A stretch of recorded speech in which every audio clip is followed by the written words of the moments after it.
মৰিয়নিত আৰোগ্য পইণ্টৰ এক ব্যতিক্ৰমী প্ৰয়াস।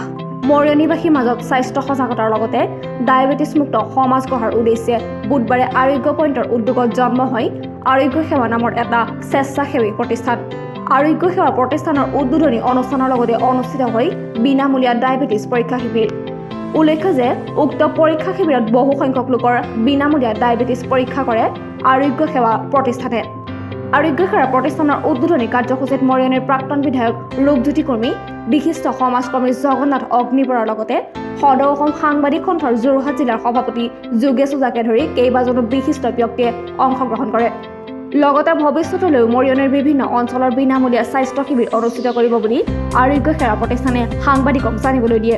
আৰোগ্য সেৱা প্ৰতিষ্ঠানৰ জৰিয়তে আজি যি বিনামূলীয়া ডায়েবেটিছ চেকআপ শিবিৰ অনুষ্ঠিত হৈছে, এই অনুষ্ঠানত উপস্থিত থাকি নিশ্চয় ভাল লাগিল।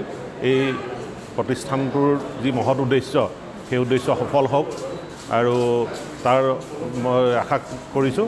দ্বিতীয়তে উদ্যোক্তাসকলে যি মৰিয়নি ডায়েবেটিছ ফ্ৰী মৰিয়নি আশা কৰিছে, সংকল্প লৈছে, সেয়া সফল হওক তাকে আশা কৰিছোঁ আৰু উদ্যোক্তাসকললৈ মই মোৰ শুভেচ্ছা আৰু অভিনন্দন জ্ঞাপন কৰিছোঁ। মৰিয়নিৰ পৰা দীপক চন্দ্ৰৰ ৰিপৰ্ট, নিউজ টুডে অসম।